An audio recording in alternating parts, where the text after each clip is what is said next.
Hello dear students, आज अपन लोग बात करते हैं रिफ्रैक्शन ऑफ लाइट, प्रकाश का अपवर्तन। ठीक, ये ज्योमेट्रिकल ऑप्टिक्स, किरण प्रकाशिकी या फिर रे ऑप्टिक्स का पार्ट 2 स्टार्ट होता है। पार्ट 1 अपन लोगों का रिफ्लेक्शन था। रिफ्लेक्शन में अपन लोगों ने प्लेन मिरर और स्पेरिकल मिरर से रिलेटेड जितने भी अपने पास टॉपिक थे वो सारे अपन लोगों ने डिटेल में डिस्कस करे और लास्ट में अपन ने उनसे रिलेटेड क्या करे, न्यूमेरिकल्स करे। आज अपन अब स्टार्ट करते हैं पार्ट 2, रिफ्रैक्शन ऑफ लाइट, प्रकाश का अपवर्तन। अब छोटी क्लासों में आप लोग सब पढ़ के आए एक तरीके से कि जो रिफ्रैक्शन ऑफ लाइट होता है, प्रकाश का अपवर्तन होता है, तो आप सब पढ़ के आ चुके हैं कि when light travel from one medium to another medium, ठीक है ना, इट मीन जब प्रकाश किरण एक माध्यम से दूसरे माध्यम में से गुजरती है तो वो अपने पाथ से विचलित हो जाती है, ठीक है ना। तो ऐसी कंडीशन पे जब वो अपने पाथ से विचलित होती है तो वहां पे आप दो कंडीशन पढ़ते हो, या तो बैंड हो जाती है टुवर्ड्स नॉर्मल या फिर बैंड हो जाती है अवे फ्रॉम द नॉर्मल, या तो अभिलंब की ओर मुड़ जाती है या अभिलंब से दूर हट जाती है। छोटी क्लासेस में आप लोग डिस्कस करके हैं और उसी चीज को अपन यहाँ पे रिफ्रैक्शन ऑफ लाइट को डिटेल में पढ़ेंगे कि नॉर्मली अगर वो बैंड हो रही है टुवर्ड्स नॉर्मल या फिर अभिलंब की ओर या फिर अभिलंब से दूर हट रही है या नॉर्मल से दूर हट रही है तो वो क्यों हट रही है। तो वही सारी की सारी बातें अपन लोग आज रिफ्रैक्शन ऑफ लाइट में डिटेल में डिस्कस करेंगे। तो अब आप बहुत ध्यान से देखना कि आज अपन को पता लगेगा कि नॉर्मली रिफ्रैक्शन ऑफ लाइट मतलब ऐसा क्या हुआ कि मीडियम चेंज होने पर लाइट ने अपने पाथ को क्या करा, चेंज करा। अभी तक तो अपन को पता था, बता दिया छोटी क्लासेस में कि मीडियम चेंज होता है तो लाइट अपने पाथ को क्या करेगी, चेंज करेगी। आगे बात समझा आप लोगों को। तो ऐसी कंडीशन पर अगर अपन रिफ्रैक्शन ऑफ लाइट को थोड़ा अच्छे से समझे तो देखना आप लोग, ये अपने पास एक इंटरफेस है।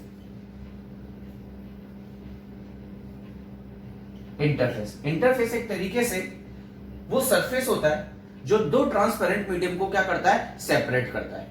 जैसे अगर आप देखते हैं एयर है और वाटर है तो आप उनको एक पर्टिकुलर आप देखते हैं कि आपको पता लग जाता है कि हाँ अब एयर खत्म हो गई, वाटर स्टार्ट हो गया, या फिर वाटर अगर जब वाटर से ऊपर की तरफ आते तो आपको पता लगता है हाँ अब वाटर खत्म हो गया, अब एयर स्टार्ट हो गया। तो फैक्ट है वहां पे कोई ना कोई एक लेयर होती है और वो लेयर एक तरीके से वो लेयर आप लोगों के पास क्या होती है, इंटरफेस होती है, ठीक है ना।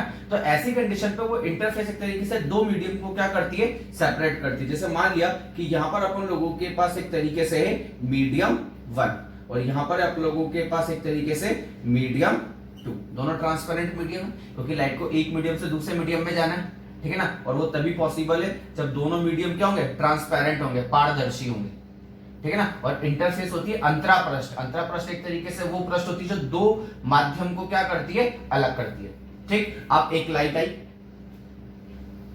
इस तरीके से इंटरफेस पर आके गिरी, ठीक, ये अपन लोगों के पास एक तरीके से क्या हो जाएगी, इंसिडेंट लाइट हो जाएगी।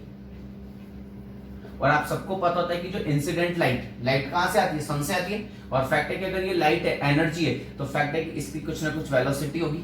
अगर इसका वेलोसिटी है तो फैक्ट है इसकी कोई ना कोई क्या होगी, तरंग दैर्ध्य होगी, ठीक, वेवलेंथ होगी, और इसकी कोई ना कोई अपन लोगों के पास क्या होगी, फ्रीक्वेंसी होगी, आवृत्ति होगी।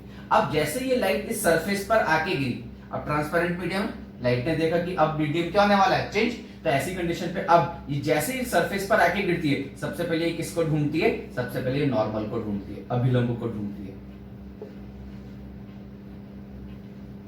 आई बात में, तो ये नॉर्मल हो गया अपन लोगों के पास और ये अपन लोगों के पास आई हो जाएगा, जिसको अपन एक तरीके से क्या बोलेंगे, एंगल ऑफ इंसिडेंस बोलेंगे, ठीक। अब ऐसी कंडीशन पे अपन थोड़ी सी देर के लिए मान लेते हैं कि ये वाला मीडियम अपने पास रेयरर मीडियम है, मतलब विरल माध्यम है, और ये वाला मीडियम अपन लोगों के पास एक तरीके से डेंसर है, मतलब सघन माध्यम है। मान लीजिए कि यहाँ पे वायु है तो यहाँ पे पानी है, ठीक है ना, वाटर का ये पूरा मीडियम क्या अपने पास वाटर है। तो फैक्ट है कि अगर ये इंटरफेस नहीं होता, तो फैक्ट है ये वाला मीडियम पूरा एक होता, और ये मीडियम पूरा एक होता तो रे बिना डाइवर्ट हुए, क्योंकि मीडियम चेंज नहीं हुआ तो बिना डाइवर्ट हुए सीधे निकल जाती कि नहीं निकल जाती इस तरीके से। लेकिन जैसे ही रेयर मीडियम से डेंसर मीडियम में इंटर करती है, आप सबको पता होता है कि जो आप लोगों के पास इंसिडेंट रे वो जैसे ही दूसरे मीडियम में क्या करेगी, इंटर करेगी, तो वो किधर की तरफ बेंड हो जाएगी, टुवर्ड्स नॉर्मल बेंड हो जाएगी, मतलब अभिलंब की और मुड़ जाएगी। तो ऐसी कंडीशन पे अब अपन देखेंगे, अब अगर मैं नॉर्मल से एंगल ड्रॉ करूंगा तो ये कितना हो जाएगा, मेरे पास आर हो जाएगा।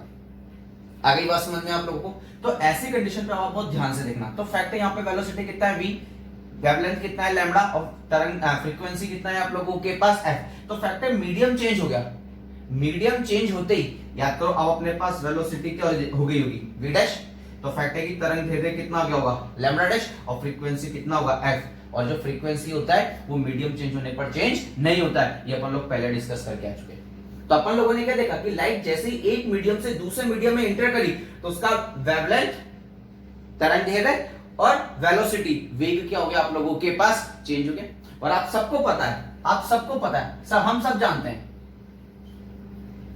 हम जानते हैं कि अब आप लोगों को पता था कि जो v होता है v, वो v आप लोगों के पास कितना होता है लैम्बडा अपॉन में t होता है कि नहीं होता है। याद करो 11th क्लास तरंग वाले चैप्टर में अपन लोगों ने पढ़ा है तरंग धैर्य बटा आवर्तकाल, वेवलेंथ अपॉन में टाइम पीरियड। और आपको पता था 1 अपॉन टाइम पीरियड किसके इक्वल होता है फ्रीक्वेंसी के, तो ये हो गया f। तो यहां से f इक्वल टू कितना आ जाएगा v अपॉन में लैम्बडा आ जाएगा कि नहीं आ जाएगा। तो अगर मैं मीडियम 1 के लिए बात करूं, मीडियम 1 के लिए तो f इक्वल टू कितना आ जाएगा v अपॉन में लैम्बडा, ठीक। और अगर मैं बात करूं किसके लिए, इसके लिए तो f ही रहेगा क्योंकि फ्रीक्वेंसी चेंज थी, लेकिन ये हो जाएगा v डैश अपॉन में लैम्बडा डैश। तो ऐसी कंडीशन पे अब अगर मैं इन दोनों की बात करूं, ठीक है ना, इसको इक्वेशन नंबर 1 बोलते हैं, इसको इक्वेशन नंबर 2 बोलते हैं, फ्रॉम इक्वेशन 1 एंड 2। तो ऐसी कंडीशन पे v अपॉन में लैम्बडा इक्वल टू कितना जाएगा v डैश अपॉन में लैम्बडा डैश। तो ऐसी कंडीशन पे ये कितना जाएगा v अपॉन में v डैश, इसको नीचे लेके आओ उसको ऊपर लेके जाओ, तो लैम्बडा अपॉन में कितना हो गया लैम्बडा डैश।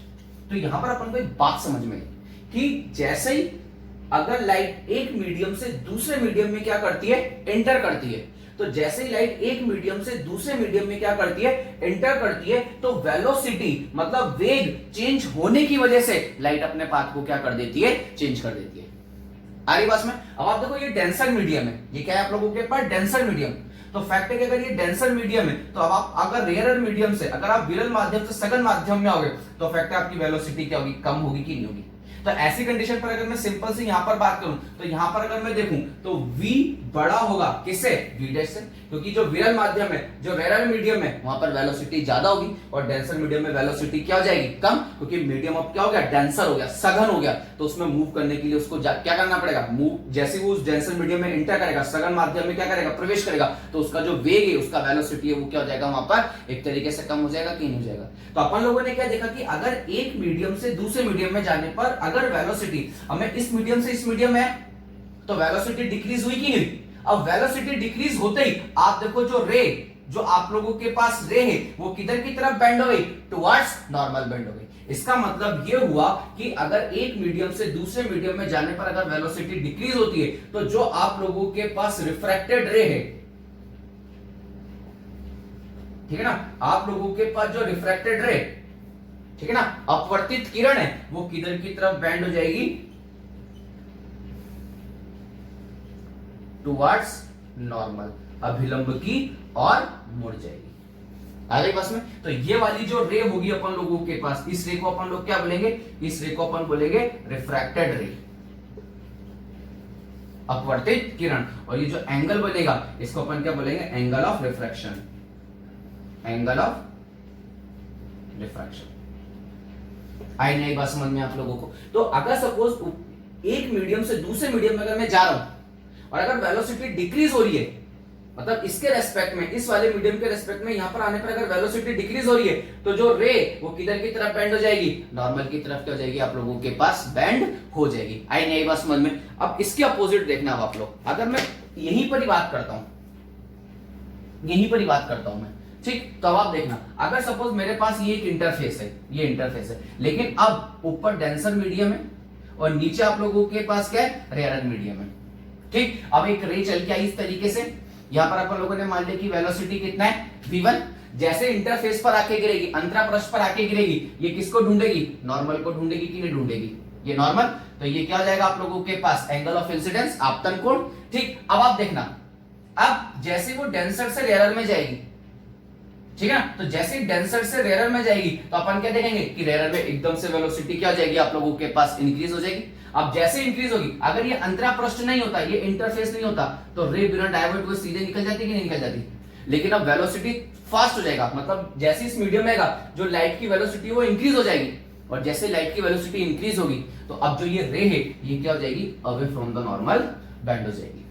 मतलब नॉर्मल से किधर चली जाएगी, दूर चली जाएगी, क्योंकि अब लाइट की जो वेलोसिटी है वो थोड़ी सी क्या होगी अपन लोगों के पास, इंक्रीज हो जाएगी। तो ऐसी कंडीशन पे अब रे जो है वो नॉर्मल से दूर चली जाएगी।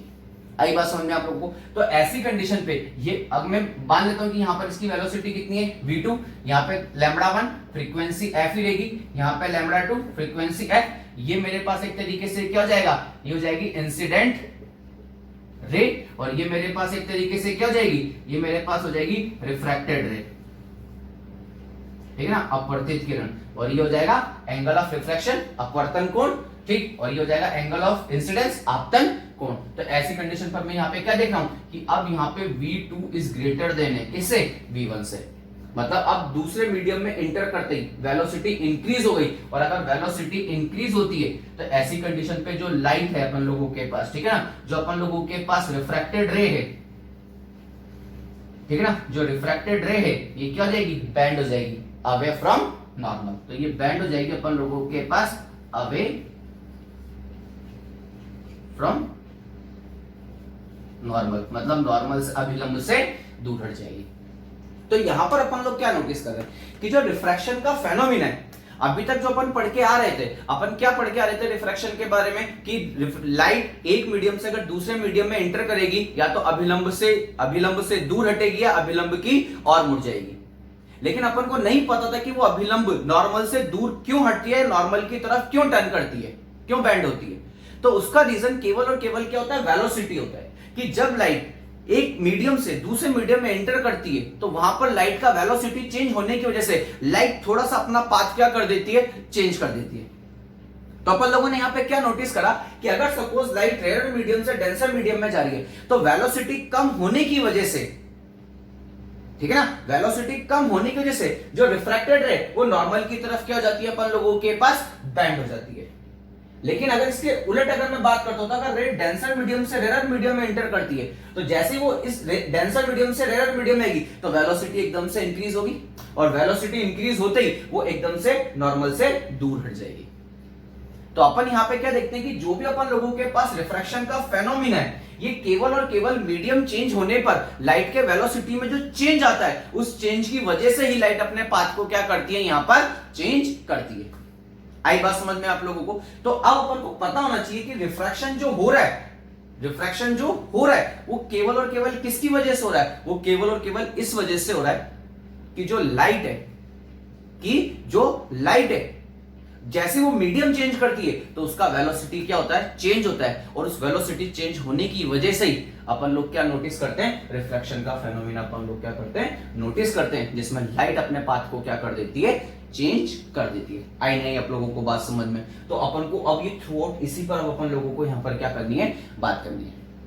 अब आपको ध्यान से देखना कि एक मीडियम से दूसरे मीडियम में जाने पर वेलोसिटी चेंज हो रही है। अब थोड़ा सा अब रिफ्लेक्शन ऑफ लाइट पर आओ। अपन लोग ऑब्जेक्ट को कॉन्केव मिरर या कॉन्वेक्स मिरर के किसी भी गोलीय दर्पण या स्फेरिकल मिरर के सामने रखते हैं, और जैसे जैसे अपन ऑब्जेक्ट की पोजीशन चेंज करते हैं, इमेज की पोजीशन चेंज होती है। याद करो कि जैसे जैसे इमेज की पोजीशन चेंज होती है उसकी हाइट भी चेंज होती जाती है। तो अपन ने उसका जो हाइट चेंज होता है उसको किससे कंपेयर करा, ऑब्जेक्ट से कंपेयर करा, और उसको अपन ने मैग्निफिकेशन या फिर आवर्धन बोला कि नहीं बोला। तो जब अपन ने हाइट को कंपेयर करा कि यहां पर हाइट चेंज हो रहा है तो उसको अपन लोगों ने मैग्निफिकेशन से रिप्रेजेंट करा। अब यहां पर कौन चेंज हो रहा है, यहां पर वेलोसिटी चेंज हो रही है। तो अब अपन एक मीडियम के रेस्पेक्ट में दूसरे मीडियम की वेलोसिटी को क्या करेंगे, कंपेयर करेंगे। आ रही बात समझे आप लोगों को? तो उस कंपैरिजन में जो अपन उसको कंपेयर करते हैं तो उसको अपन एक नई फिजिकल क्वांटिटी, एक नई भौतिक राशि से अपन उसको क्या करते हैं, रिप्रेजेंट करते हैं, और उसको अपन बोलते हैं रिफ्रैक्टिव इंडेक्स। क्या बोलते हैं अपन लोग उसको, रिफ्रैक्टिव इंडेक्स बोलते हैं। तो अब अपन जो डिस्कस करेंगे वो एक तरीके से किस पे बात करेंगे, रिफ्रैक्टिव इंडेक्स, अपवर्तनांक पर बात करेंगे अपन लोग। क्योंकि मीडियम चेंज होने पर, ठीक है ना, लाइट की वेलोसिटी भी क्या होती है, आप लोगों के पास चेंज होती है। और ये सारी बातें अपन लोग डिटेल में डिस्कस करके आए थे जब अपन लोगों ने वेव चैप्टर डिस्कस करा था 11th क्लास में, जिसमें जो एनर्जी अपना अगर मीडियम चेंज करती है तो मीडियम चेंज करने के साथ साथ उसका वेलोसिटी भी चेंज होता है, तो साथ में उसका तरंगदैर्घ्य, वेवलेंथ भी क्या होता है, आप लोगों के पास चेंज होता है, लेकिन फ्रीक्वेंसी चेंज नहीं होता है। तो अपन बात करते हैं एक तरीके से क्या, रिफ्रैक्टिव इंडेक्स, रिफ्रैक्टिव इंडेक्स, अपवर्तनांक।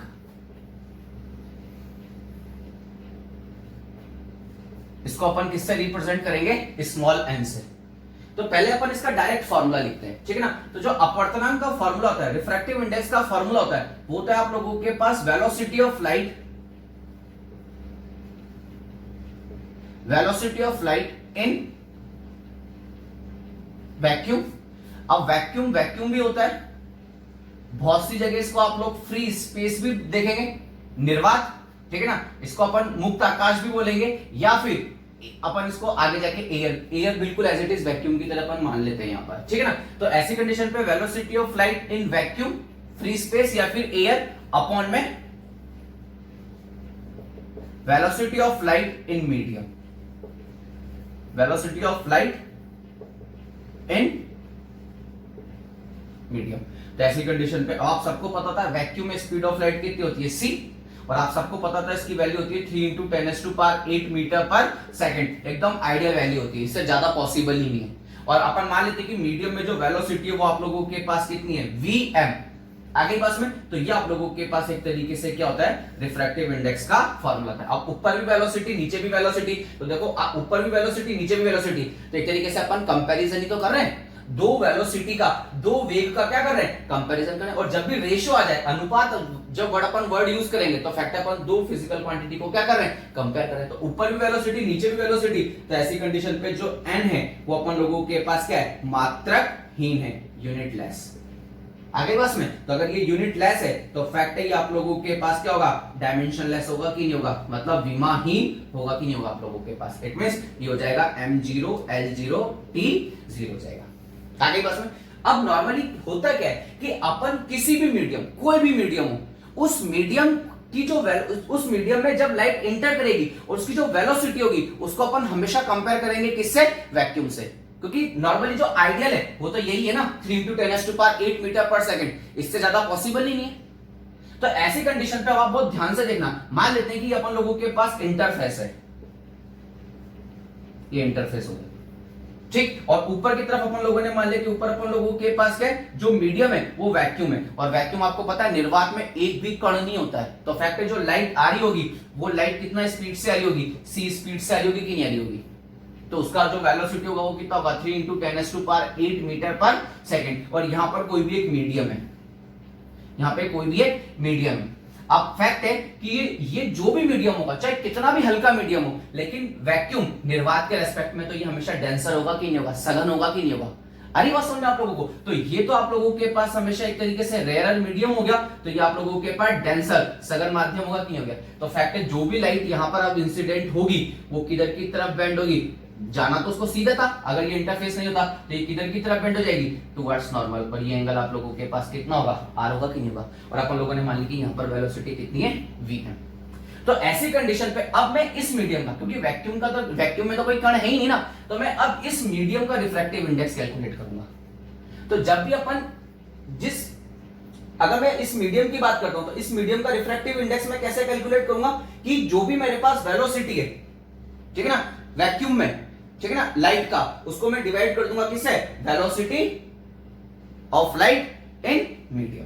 आगे बात सुनना आप लोगों को। तो ऐसी कंडीशन पे अपन लोगों के पास अपवर्तन इक्वल टू कितना जाएगा, c अपॉन में vm के इक्वल हो जाएगा। तो जो भी है अब ये फिक्स है। अपन अब किसी भी मीडियम, यहां पे हो सकता है वाटर हो, तो अपन वाटर का रिफ्रैक्टिव इंडेक्स निकालेंगे किसके रेस्पेक्ट में, ठीक है ना, निर्वात के, वैक्यूम के रेस्पेक्ट में। तो वाटर है तो मैं कैसे लिखूंगा, NW इक्वल टू आप लोगों के पास कितना जाएगा, c अपॉन में VW।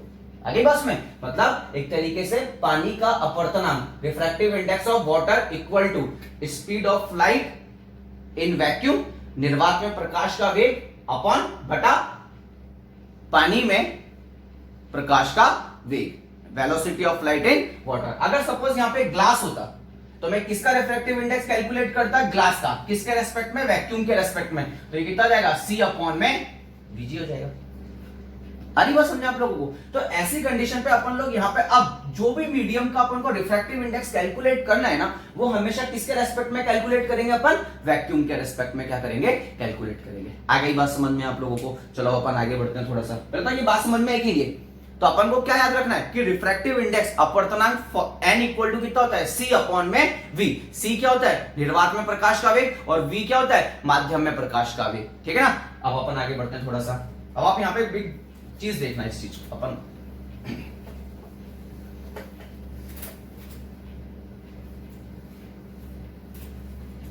ठीक। अब अपने पास n इक्वल टू कितना है, n इक्वल टू आया c अपॉन में vm आया कि नहीं आया।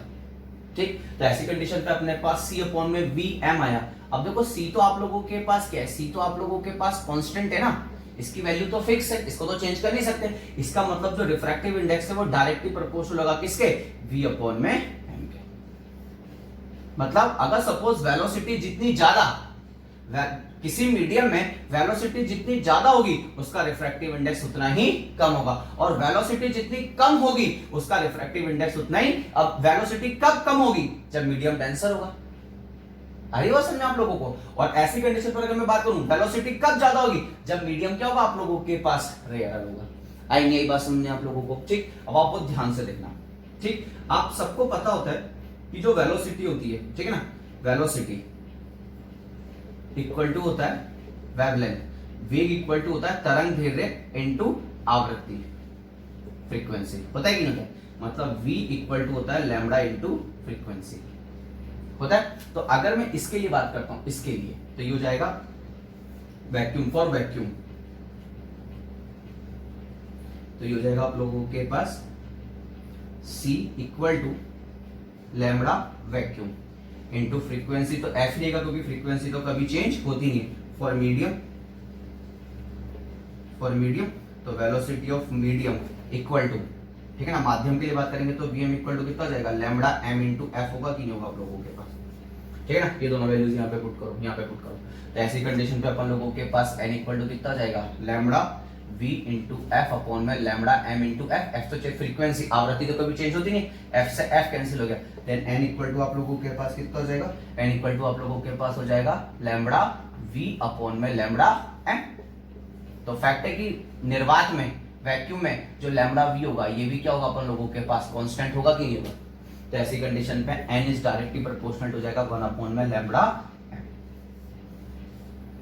अरे बस में तो ऐसी कंडीशन पर अपन लोग क्या देख रहे हैं कि वेवलेंथ जितना ज्यादा होगा, ठीक है ना, जिस लाइट के लिए वेवलेंथ जितना ज्यादा होगा उसके लिए रिफ्रैक्टिव इंडेक्स अपवर्तनांक का मान उतना ही कम होगा, और जिसके लिए वेवलेंथ सबसे कम होगा उसके लिए मीडियम सबसे रिफ्रैक्टिव इंडेक्स की वैल्यू सबसे ज्यादा होगी। मतलब जिसकी वेवलेंथ सबसे कम, जिस लाइट की वेवलेंथ सबसे कम होगी उसके लिए वो मीडियम डेंसर हो जाएगा, क्योंकि वेवलेंथ कम तो रिफ्रैक्टिव इंडेक्स ज्यादा। रिफ्रैक्टिव इंडेक्स ज्यादा इसका मतलब एक तरीके से वो मीडियम क्या हो गया, डेंसर हो गया कि नहीं हो गया। और जिसकी वेवलेंथ सबसे ज्यादा होगी उसके लिए अपवर्तनांक का मान, रिफ्रैक्टिव इंडेक्स का मान क्या होगा, कम। और रिफ्रैक्टिव इंडेक्स कम मतलब उस लाइट के लिए वो एक तरीके से रेयर मीडियम में कन्वर्ट हो जाएगा कि नहीं हो जाएगा। जैसे मैं सिंपल सी एक बात करता हूं, आप सबको पता होता है कि सन से जो अपने पास लाइट आ रही है जिसको मैं नॉर्मली में विजिबल लाइट बोलता हूं, ठीक है ना, जो कि मेरे पास एक तरीके से व्हाइट लाइट होती है। आप सबको पता होता है कि जो व्हाइट लाइट होती है ये 7 कलर में अपन इसको इजीली क्या कर सकते हैं, डिवाइड कर सकते हैं, 1 2 3 4 5 6 एंड 7, और वो होती है आपके पास विबग्योर। क्या होती है, विबग्योर। ठीक। अब आपको पता है कि अगर मैं, ये होता है violet, indigo, blue, green, yellow, orange, red. अब आपको पता है कि अगर मैं इधर से इधर जाता हूं, मतलब वॉयलेट से रेड की तरफ जाता हूं, तो जो वेवलेंथ होती है वो इंक्रीज होती है। अरे बात सुनने। ठीक। अब मैं वॉयलेट से रेड की तरफ जाता हूं तो जो एनर्जी होती है वो डिक्रीज होती है। अरे बस में, और फैक्ट है कि अगर एनर्जी डिक्रीज हो रही है तो जो फ्रीक्वेंसी होगी वो भी क्या होगी, डिक्रीज। और आप सबको पता होता है कि फ्रीक्वेंसी और जो वेवलेंथ होते हैं एक दूसरे के इनवर्सली प्रोपोर्शनल होते हैं, विक्रमानुपाती होते हैं। तो फैक्ट है कि अगर फ्रीक्वेंसी कम हो रही है, आवृत्ति कम हो रही है, तो तरंग दैर्ध्य का मान क्या हो जाएगा, बढ़ जाएगा। तो फैक्ट है कि यहां से यहां पर जाने पर जो आप लोगों के पास तरंग दैर्ध्य वो बढ़ रही है, तो इसका मतलब मैं सिंपल सी बात करूं तो जो रेड कलर है उसकी वेवलेंथ तरंग दैर्ध्य ज्यादा होगी, किससे, ऑरेंज से। उसकी ज्यादा होगी येलो से, वेवलेंथ ज्यादा होगी किसके, किसे, ग्रीन से, ब्लू से, इंडिगो से, और सबसे कम किसकी होगी आप लोगों के पास, वायलेट। अब आप देखना सबसे ज्यादा वेवलेंथ किसकी, सबसे ज्यादा वेवलेंथ किसकी, रेड की, और सबसे कम वेवलेंथ किसकी, सबसे कम तरंग दैर्घ्य किसकी, वायलेट की। तो अब आप बहुत ध्यान से देखना, इसकी तरंग दैर्घ्य, रेड कलर की तरंग दैर्घ्य, रेड कलर की वेवलेंथ सबसे ज्यादा है, तो फैक्ट है कि इसका रिफ्रैक्टिव इंडेक्स भी क्या होगा, सबसे कम होगा। मतलब इसके लिए रिफ्रैक्टिव इंडेक्स का मान क्या होगा, सबसे कम होगा। इस लाइट के लिए, रेड कलर की लाइट के लिए रिफ्रैक्टिव इंडेक्स का मान सबसे कम होगा। लेकिन वॉयलेट कलर की वेवलेंथ देखो सबसे कम है, और अगर वॉयलेट कलर की वेवलेंथ सबसे कम है तो फैक्ट है कि इसके लिए रिफ्रैक्टिव इंडेक्स का मान बहुत ज्यादा होगा। इट मींस अगर मैं एक वाटर ले लेता हूं, वाटर, ठीक है ना, वाटर ले लेता हूं मैं, एक मीडियम वाटर ले लेता हूं, पहले रेड लाइट डालता हूं, फिर वॉयलेट लाइट डालता हूं। अब अगर रेड लाइट डालूंगा तो रेड लाइट की वेवलेंथ क्या है, बहुत ज्यादा है, तो उसके लिए जो मीडियम है उसका जो रिफ्रैक्टिव इंडेक्स है वो बहुत कम हो जाएगा। और रेड कलर के लिए क्या होता है, रेड कलर के लिए वो मीडियम क्या हो जाएगा, रेयर, और इजीली पास हो जाएगा। जबकि वॉयलेट कलर है उसके लिए रिफ्रैक्टिव इंडेक्स का मान क्या है, ज्यादा, और रिफ्रैक्टिव इंडेक्स का मान अगर ज्यादा होगा तो फैक्ट है वो मीडियम बहुत ज्यादा क्या हो जाएगा, डेंसर हो जाएगा। और अगर मीडियम बहुत ज्यादा डेंसर हो जाएगा तो फैक्ट है वॉयलेट कलर की वेलोसिटी वहां पर क्या हो जाएगी, बहुत कम हो जाएगी। और अगर वेलोसिटी जितनी ज्यादा कम होगी वो उतना ही ज्यादा किधर की तरफ बेंड करेगा, नॉर्मल की तरफ बेंड करेगा। जबकि रेड कलर के लिए वो मीडियम क्या कर रहा है, कम रेयर हुआ, मतलब एक तरीके से कम डेंसर हुआ, तो जो रेड कलर है वो तो थोड़ा कम बेंड होगा, जबकि जो वॉयलेट कलर है वो थोड़ा ज्यादा बेंड हो जाएगा। तो ऐसी कंडीशन पर अपन लोग क्या देखते हैं कि अगर मैं सिंपल सी बात करूं तो रिफ्रैक्टिव इंडेक्स वॉयलेट कलर का ज्यादा होगा, फिर उसके बाद इंडिगो, उसके बाद ब्लू, उसके बाद ग्रीन, उसके बाद येलो, उसके बाद ऑरेंज, और उसके बाद रेड। और सबसे कम रिफ्रैक्टिव इंडेक्स किसका होगा, आप लोगों के पास रेड कलर का होगा। आगे बात समझ में आप लोगों को, ठीक। तो इस तरीके से अपन लोग रिफ्रैक्टिव इंडेक्स पर क्या करते हैं, अपवर्तनांक पर क्या करते हैं, बात करते हैं। आई नहीं आई बात समझ। अब इसको अपन थोड़ा और अच्छे से एक बार मैं इसको एक्सप्लेन करता हूं बेटा, है ना, देखना आप लोग।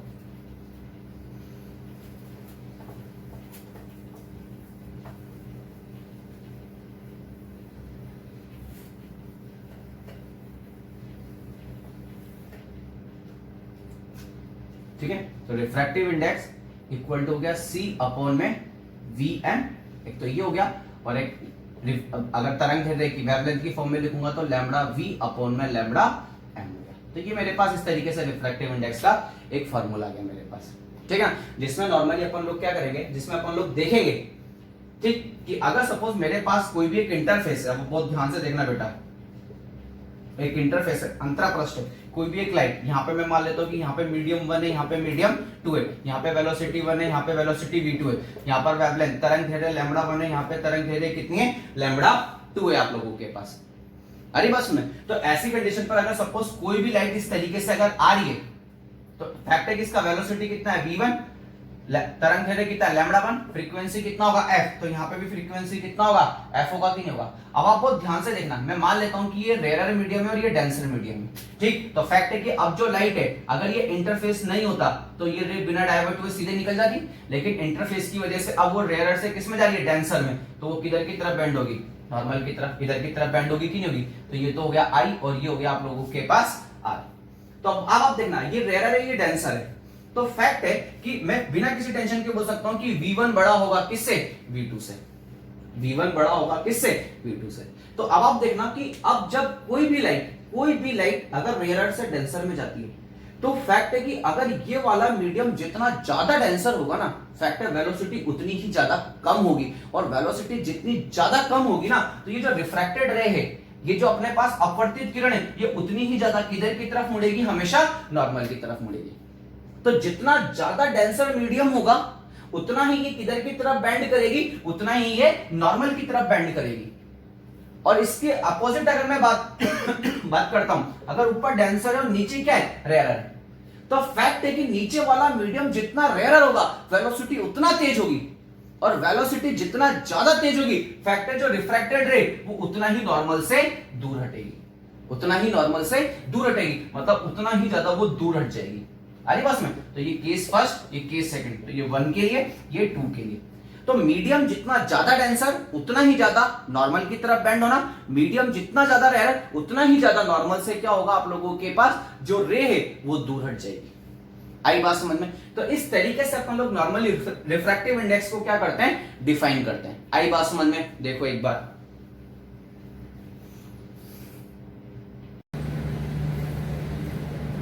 ठीक है बेटा। अब अपन आगे चलते हैं थोड़ा सा और अपन देखते हैं कि अगर जैसे कि मैं सिंपल सी बात करूं, मैं रिफ्रैक्टिव इंडेक्स की बात करता हूं ग्लास के लिए, ठीक है ना, और मैं रिफ्रैक्टिव इंडेक्स की बात करूंगा वाटर के लिए, तो इसका फॉर्मूला क्या बनेगा, C अपॉन में VG, और इसका फॉर्मूला क्या बनेगा, C अपॉन में VW। और इसको जब सॉल्व करते हैं तो इसकी जो वैल्यू आती है वो अप्रोक्सीमेटली अपन लोगों के पास ग्लास के लिए आती है 3/2, वाटर के लिए जो अपन लोगों के पास आती है वो आती है अपन लोगों के पास 4/3। ठीक, इसी तरीके से अगर मैं रिफ्रैक्टिव इंडेक्स लिखता हूं किसका, एयर का, वो होता है 1.003, जिसको अपन अप्रोक्सीमेटली किसके इक्वल मान लेते हैं, 1 के इक्वल मान लेते हैं। और यही एक तरीके से जो 1 होता है, ये एक तरीके से किसका रिफ्रैक्टिव इंडेक्स होता है, ये वैक्यूम का रिफ्रैक्टिव इंडेक्स होता है, निर्वात का होता है आप लोगों के पास। इसी तरीके से अगर मैं ऑयल के लिए लिखता हूं, ऑयल के लिए, तो ऑयल के लिए रिफ्रैक्टिव इंडेक्स कितना होता है, 1.3। और अगर मैं यही चीज एल्कोहल के लिए लिखता हूं, तो एल्कोहल का रिफ्रैक्टिव इंडेक्स होता है 1.36। ये कुछ वैल्यूज है जो आप लोगों को याद रखनी पड़ेगी। अरे बस में कि अगर मैं वाटर के लिए, ग्लास के लिए बात करूंगा तो 3/2, वाटर के लिए बात करूंगा तो 4/3, एयर के लिए बात करूंगा तो 1.003 अप्रोक्सीमेटली इक्वल टू 1, ऑयल के लिए बात करूंगा तो 1.3 और एल्कोहल के लिए बात करूंगा तो 1.36 होती है। तो ये जो अपन लोगों ने यहाँ पे रिफ्रैक्टिव इंडेक्स निकाला है, ये किसके रेस्पेक्ट में निकाला है, अब अपन लोगों ने निर्वात के रेस्पेक्ट में, वैक्यूम के रेस्पेक्ट में बात करी। अरे बस में अब मैं आगे बढ़ता हूं, इसी में थोड़ा सा अपन और आगे बढ़ते हैं। अब अपन बात करते हैं रिलेटिव रिफ्रैक्टिव इंडेक्स पर बात करते हैं।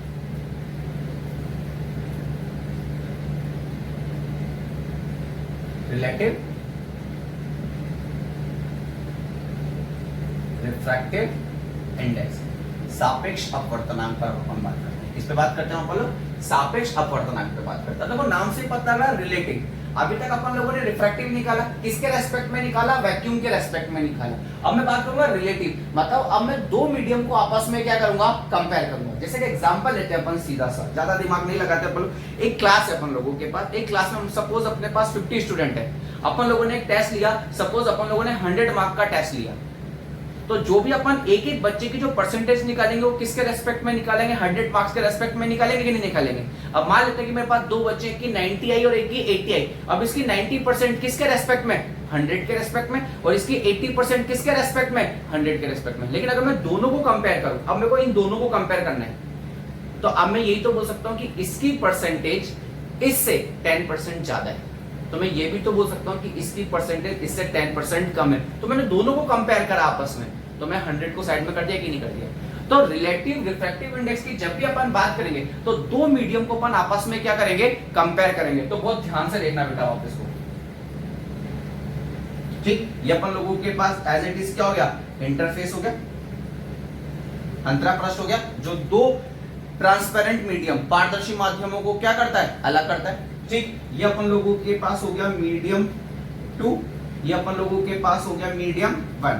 इसमें अपन लोगों ने वेलोसिटी ले ली v2, इसमें वेलोसिटी ले ली v1, इसमें लैम्बडा 1, इसमें अपन लोगों ने ले लिया लैम्बडा 2, इसमें अपन लोगों ने ले लिया, इसमें ले लिया फ्रीक्वेंसी f, इसमें ले लिया फ्रीक्वेंसी f, इसमें अपन लोगों ने अपवर्तनांक ले लिया, रिफ्रैक्टिव इंडेक्स ले लिया n1, और n1 की वैल्यू कितनी होगी, c अपॉन में v1, क्योंकि ये इसका जो n1 है ये तो इस मीडियम का रिफ्रैक्टिव इंडेक्स हुआ, इसका अपवर्तनांक हुआ किसके सापेक्ष हुआ, निर्वात के, वैक्यूम के रेस्पेक्ट में। और इसका अगर मैं रिफ्रैक्टिव इंडेक्स लिखूंगा तो n2 इक्वल टू कितना हो जाएगा, c अपॉन में v2 हो जाएगा, कितना जाएगा। अपन थोड़ी सी देर के लिए मान ले कि ऊपर वाला रेयर मीडियम है, नीचे वाला डेंसर मीडियम है। अब एक लाइट आई, एक लाइट इंसिडेंट हुई इस तरीके से,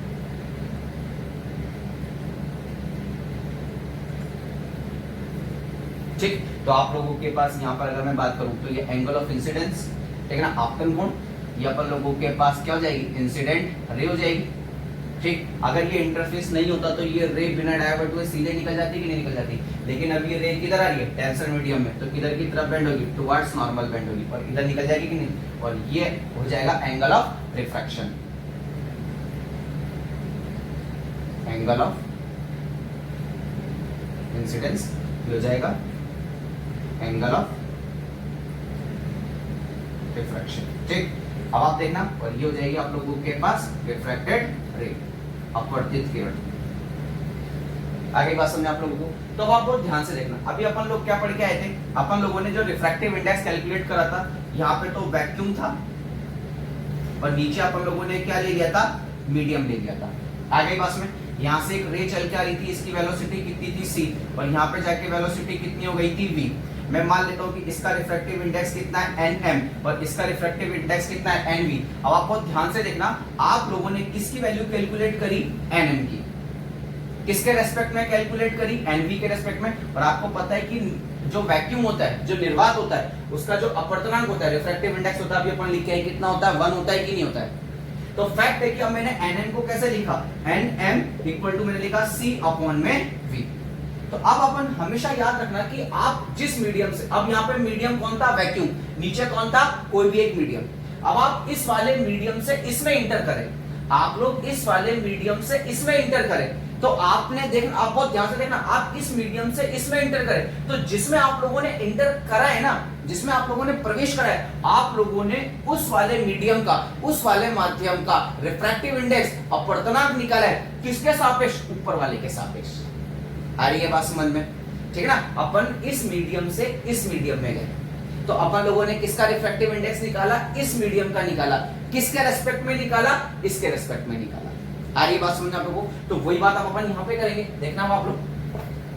तब आप देखना, मैं यहाँ पे मीडियम 1 से किस में इंटर कर रहा हूँ, मीडियम 2 में इंटर कर रहा हूँ। तो मैं इस मीडियम से इस मीडियम में जा रहा हूँ, तो मैं जिस मीडियम में इंटर करूंगा उस मीडियम का रिफ्रैक्टिव इंडेक्स क्या करूंगा, कैलकुलेट करूंगा। किसके रेस्पेक्ट में कैलकुलेट करूंगा, ऊपर वाले मीडियम जिसमें से मैं इंटर कर रहा हूं। तो मुझे हमेशा याद रखनी है कि जिस मीडियम में इंटर करूंगा उसका रिफ्रैक्टिव इंडेक्स कैलकुलेट करूंगा, किसके रेस्पेक्ट में, जिस मीडियम से इंटर कर रहा हूं। आगे बस में, तो इस मीडियम से इसमें जा रहा हूं, तो मैं इसका रिफ्रैक्टिव इंडेक्स कैलकुलेट करूंगा, किसके रेस्पेक्ट में, इसके रेस्पेक्ट में। तो ये मेरे पास एक तरीके से कितना हो जाएगा, n2 अपॉन में n1, मतलब एक तरीके से n2, मतलब इसका रिफ्रैक्टिव इंडेक्स कैलकुलेट करूंगा, किसके रेस्पेक्ट में, इसके रेस्पेक्ट में। तो ये n1 नीचे आएगा कि नहीं आएगा। तो ऐसी कंडीशन पे आप देखना, मैं इसको ऐसे भी लिख सकता हूं, n2 अपॉन में n1, या फिर इसको शॉर्ट फॉर्म में लिखूंगा n21।